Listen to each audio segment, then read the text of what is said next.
साथियों नमस्कार। आज के इस वीडियो में हम लोग बात करेंगे बिहार एसटीईटी 2019 से संबंधित।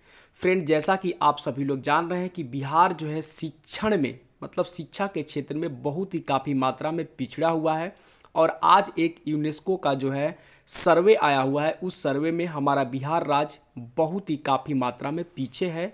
हम उन सर्वे पर भी बात करेंगे और हम ये भी बात करेंगे कि अगर आप शिक्षक बन जाते हैं, शिक्षक की नौकरी अगर आपको मिल जाती है और अगर बीच में आप पढ़ाई करना चाहते हैं तो आपको कितने दिनों के बाद अवकाश मिलेगा और उस अवकाश का पीरियड क्या होगा, क्राइटेरिया क्या होगा, उस पर भी बात करेंगे। फ्रेंड, जैसा कि आप सभी लोग जान रहे हैं कि आज से नवरात्रि का पावन पर्व चालू हो रहा है। तो इन नवरात्रि के पावन पर्व पर हमारे तरफ से मतलब मेरे तरफ से आप सभी को बहुत बहुत ढेर सारी बधाइयाँ। आप सभी लोग नवरात्रि का पर्व बहुत ही धूमधाम से मनाएं और खुशी और उल्लासपूर्वक मनाएं। तो चलिए हम लोग देखते हैं कि आखिर यूनेस्को का जो रिपोर्ट आया है उस रिपोर्ट में, उस सर्वे में क्या बातें कही गई हैं, उसे हम लोग देखेंगे।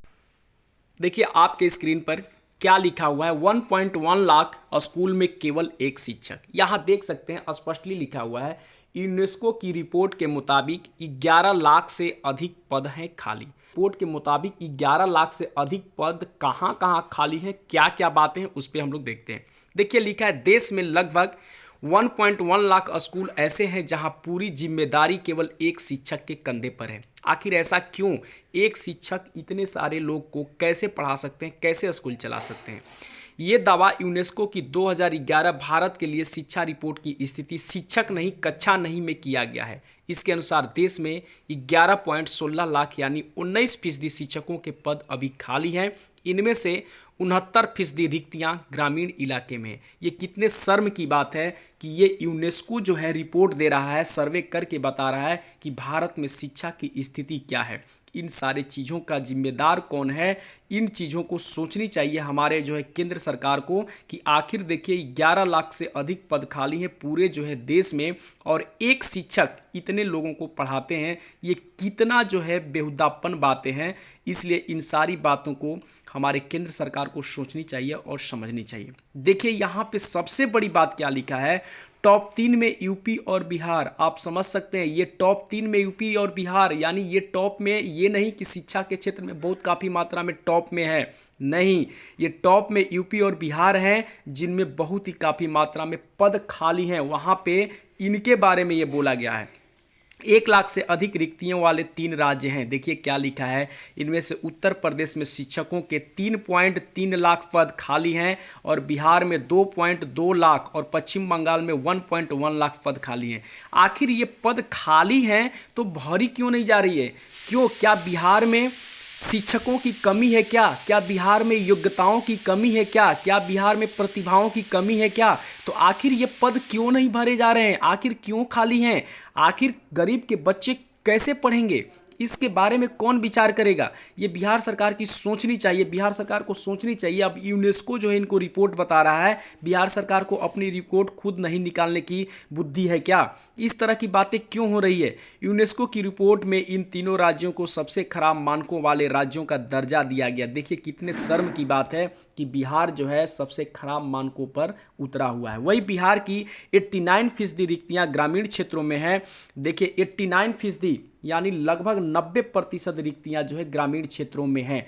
तो भारत जो है आपको ग्रामीण क्षेत्रों का ही देश बोला जाता है, गाँव का देश बोला जाता है और जो है गाँव में ही भारत की आत्मा निवास करती है और इसमें 90% लोग क्या करते हैं, क्या हैं, ग्रामीण क्षेत्रों में रिक्तियां हैं। आप देख सकते हैं ये कितने शर्म की बात है। तो ये है यूनेस्को के द्वारा जो रिपोर्ट दी गई, उसके मुताबिक हमारा बिहार कितना पीछे है। आप लोग देख सकते हैं। हमारे शिक्षा मंत्री हमारे बिहार के जो है इज्जत और प्रतिष्ठा को आप बचाइए, आपसे रिक्वेस्ट है, क्योंकि आप ही लोग बचा सकते हैं और हम लोग जो है उस बचाने में भागीदार हो सकते हैं, क्योंकि हम जैसे लोग जो है आज रोड छाप हैं और यहाँ पे इतने सारे मात्रा में रिक्त पद हैं। ये शर्म की बात है। अब चलिए हम लोग बात करते हैं कि यदि अगर आप शिक्षक बन भी जाते हैं तो आपको अवकाश कब और किस समय मिलेगी, उस पर हम लोग विचार करते हैं। देखिए क्या लिखा है, 3 साल नौकरी के बाद अध्ययन अवकाश, यानी 3 साल जब आप नौकरी में हो जाइएगा तब जाके आपको अध्ययन अवकाश मिलेगा।